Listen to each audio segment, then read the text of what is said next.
This is a new one for me, and this is very crazy and bizarre. I have never seen something like this happen, where a base game from Steam has malware in it. I didn't even know this was possible. I think I've heard about this once or twice with like mods, like popular mods for games. That is kind of more understandable, but just a simple game that you download from Steam having like an actual virus in it, that is, yeah, like I said, I've never heard anything like this. This is a very much a new one for me. So this all has to do with a very small indie game called PirateFi that just came out on February 6th. I believe it only came out on Steam. I'm not seeing it is on any other platforms, and it was released on February 6th. That was just 6 days ago from now. And it looks like it was only on the store for about 4 days because it says that on February 10th, so 2 days ago from today, it was taken offline. Little is known about who made this game. It says that it was developed and published by a company called Seaworth Interactive.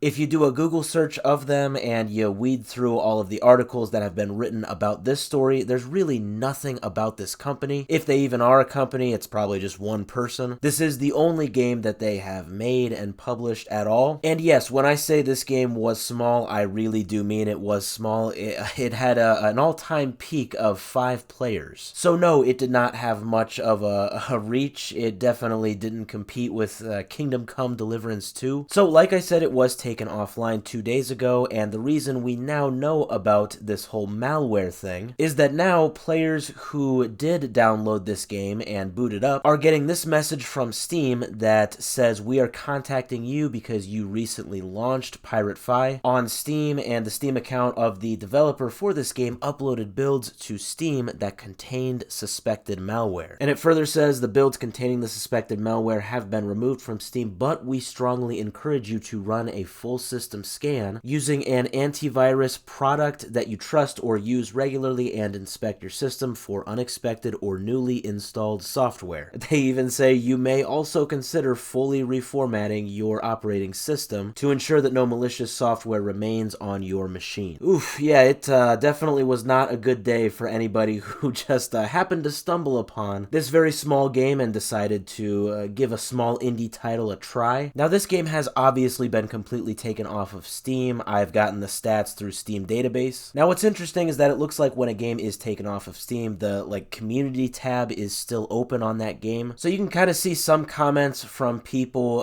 This comment I thought was very interesting. I obviously cannot confirm that this is actually true, but this person says that they downloaded the game when it came out, and I tried to turn the game on, but it would not start, so I deleted it, and a few days later, someone started buying Dota skins or add-ons, and now my money is gone, and Steam support said they cannot do anything about it. And yeah, it is very clear that early on, people did notice that this game did have viruses, because a couple days before the game was taken down, just 2 days into the game's launch, there were some comments from people saying that their system did detect a Trojan sort of virus in their system just from that game. So again, that just goes back to me saying this is all totally new to me. I am very curious, and I really want somebody to tell me if this has ever happened before. Like I said, for just a base game on Steam. Yeah, I've been very curious, and I've kind of gone down a rabbit hole. The only thing that I can find is this story talking about City Skylines 2. There was a mod last year that did this, but like I said, I'm talking about a base game download. So very interested to see what happens from here. I don't know if the developer Seaworth Interactive is going to be under now some sort of a criminal investigation. I would only assume so, and I would only also assume that Steam is probably going to now buff up their security quite a bit with these newer indie titles, because to state the obvious, something like this definitely does not look good for their business.